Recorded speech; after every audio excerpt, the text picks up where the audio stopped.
Assalomu alaykum aziz dindoshlar. 63-darsimizga xush kelibsiz. Bugungi darsimizda to'xtash belgilari degan bir katta bo'lim boshlayapmiz. Xuddiki matlar, vaqf qoidalari va shunga o'xshagan katta bo'limlarga o'xshagan bu ham bir bo'lim hisoblanadi. Ya'niki bo'limimizning nomi to'xtash belgilari deb atalar ekan.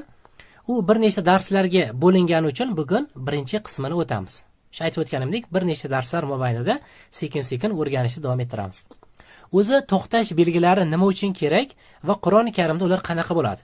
Keling, birinchi navbatda Qur'oni Karimdan shuni ko'rib, xulosa qilib olamiz, keyin darsimizni boshlaymiz. Diqqat qiling, biz hozir Qur'oni Karimdan misollar ko'ryapmiz. Siz auzu bismillah bilan o'qishingiz kerak bo'ladi. Biz hozir Qur'oni Karimning 4-betidamiz, ya'ni Baqara surasini ko'ryapmiz. Xo'p, bugun o'tadigan mavzumiz nimadan iborat? Qarang, Qur'oni Karimda masalan mana quyidagi belgichani ko'rgansiz. Mana qarang, sochchaga o'xshaydi. Buni ismi sochcha deyiladi. Yoki bo'lmasa mana jim harfi, mana qarang, quyidagi belgicha yoki bo'lmasa mana bu yoqda joylashgan. Qarang mana bu tarafda mana. Sal kamerani yaqinlashtiraman sizga yaxshiroq ko'rinishi uchun. Mana qarang, kamerani yaqinlashtirib oldim. Mana e'tibor bersangiz mana quyidagi mana jim belgichasi. Buni Qur'oni Karimda siz menimcha ko'p ko'rgansiz. Shu nimani anglatadi? Misol uchun yoki bo'lmasa mana bu yerda sochchaga o'xshagan belgi bor, mana sot harfiga o'xshagan belgi bor. Mana shundaqa bir nechta belgilarni bugungi darsimizda o'rganamiz. O'sha belgilarning ismi to'xtash belgilari deb ataladi ekan. Endi bular bir nechtani tashkil etadi. Shu darsimiz davomida sekin-sekin o'rganib boramiz. Qarang, o'zi bular nima uchun kerak va nimaga qo'llaniladi degan savolga kelsak. Masalan, tasavvur qiling-da. Mana biz hozir Baqara surasini o'qiyapmiz. Oyat bu yerdan boshlangan, to'g'rimi? Masalan, mana yakadu deb boshlangan. Yakadu deb boshlangan, to'g'rimi? Bu yerda yakadu degan so'zdan boshlab o'qish kerak. Mana shu bir boshdan o'qib ketaverish kerak to oyat qayta tugagan. Oyat mana shu yerda tugagan. Ya'niki shuncha qarang. Shuncha joyini bir nafasda o'qishda o'zi bo'lmaydi. Masalan, Ixlos surasiga o'xshab kichik-kichik oyatchalar bo'lsa ekan, oyatchalar bo'lsa, ularni biz bemalol o'qiy olamiz, ha? Masalan, Allohus somad. Ana kichkina oyat masalan Ixlos surasi. Lekin bu qarang, bitta oyat naqadar uzun. Buni bitta nafasda o'qish qiyin. Shuning uchun quyidagi belgichalar o'ylab topilgan. Hozir shularni bir boshdan boshlab batafsil tanishamiz. Daftarga qaytamiz. Biz daftarga qaytdik, to'xtash belgilari degan mavzumizni boshladik. Qur'oni Karimdan ko'rsatdi, mana birinchi belgicha bu sochcha deb ataladi, kichik sochcha. Ya'niki sot harfini shu kichkinacha holatda kelishi. Qarang, bu belgi o'zi nimani bildiradi? Bu kichkina sochchamiz to'xtash mumkin, ulab o'qish afzal degan ma'noni bildiradi. Tushunarli? Nimani bildirar ekan? Quyidagi belgicha to'xtash mumkin, to'xtasa bo'lar ekan. Ulab o'qish esa afzal degan ma'noni bildirar ekan. Hisob qoldingiz, mana qarang, sochcha to'xtasa mumkin, ulab o'qish afzal. Bu nima degani? Hozir men Qur'ondan ko'rsataman, hisob qoling. To'xtash mumkin, ulab o'qish afzal. Qur'onga qaytamiz. Biz Qur'oni Karimga qaytdik, qarang. Masalan, siz 19-oyatda o'qishni boshladingiz. Masalan, maytdan boshlab o'qib kelyapsizda, o'qib keldingiz, qarasangiz, mana shu belgicha kelib qoldi. Bu belgi nima dedim? To'xtash mumkin, ulab o'qish afzal degan belgi. Ya'niki nima degani bu? Masalan, siz oyatda o'qib kelyapsizda, mana shu yerga keldingiz, mana qarang. Absarohum dedingiz. Mana shu yerda absarohum deb to'xtasangiz bo'ladi. Ya'niki u oyatni o'qib kelasizda, absarohum to'xtaysiz. Nafas olasiz. Chunki nafas yetmay qolishi mumkin-da. Qarang, oyat uzun. Mana oyat mana bu yerdan boshlangan, o'qib kelyapsiz. O'qib kelyapsizda qaradingiz, absarohum nafasingiz tugadi. Absarohum nafasingiz tugab qoldi. To'xtaysiz. Nega? Chunki quyidagi belgicha nimani bildiradi? To'xtash mumkin, ulab o'qish afzal. Nafasingiz tugab qoldimi, shu oyatda bemalol to'xtasangiz bo'ladi.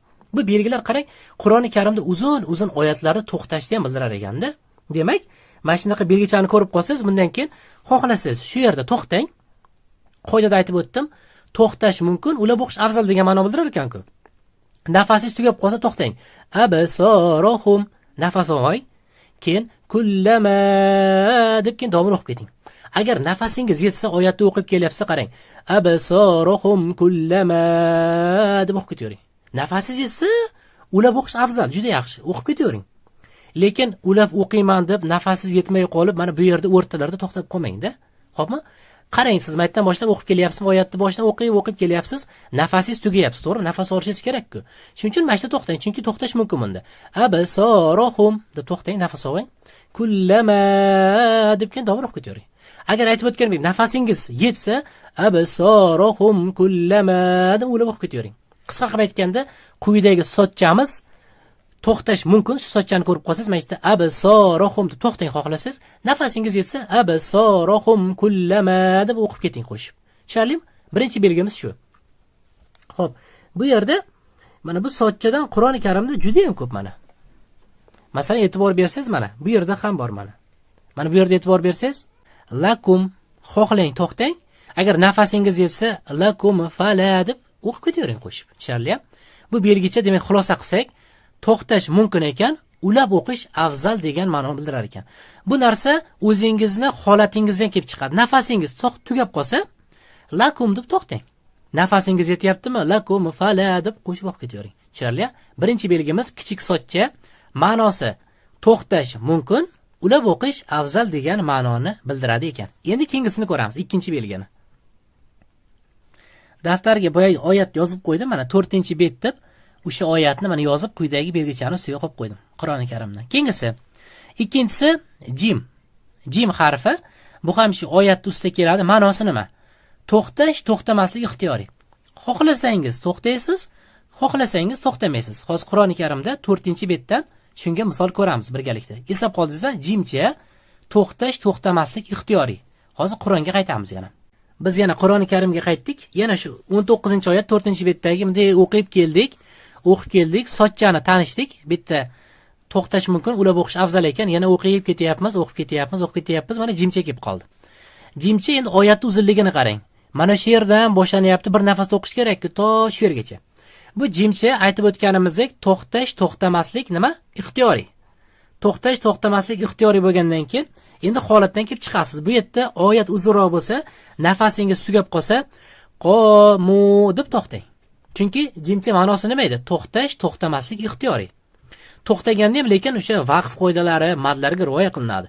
Masalan, bu yerda qanday to'xtaladi? Vav so'zda kelib, o'zida hech qanday belgi bo'lmasdan, undan oldingiz dommalik bo'lsa, cho'zib o'qiladi. Mattabi'i.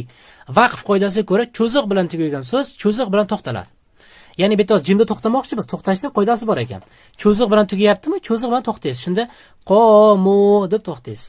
Bu aytib o'tganimdek jim to'xtash, to'xtamaslik ixtiyoriy. Agar nafasingiz yetsa, o'lib o'qib ketavering. Qomu deb kimde pastga tushib, yana bitta vala visha deb o'lib ketib o'qib ketavering. Lekin nafasingiz tugab qolsa, nafasingiz yetmasa, qomu deb to'xtang, nafas oling, keyin oyatni davom ettiring. Tushunarli?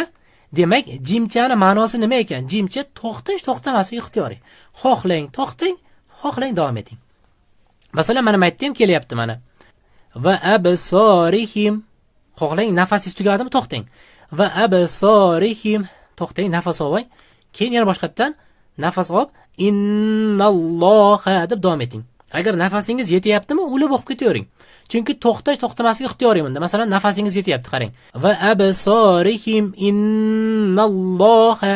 Masalan, nafas yetyaptimi, o'lib o'qing. Marhamat. Nafasingiz yetmayaptimi, to'xtang. Va absorihim. To'xtang, nafas oling, keyin davom eting. Tushunarli? Belgilarni ko'ryapsizmi? Naqadar yaxshi.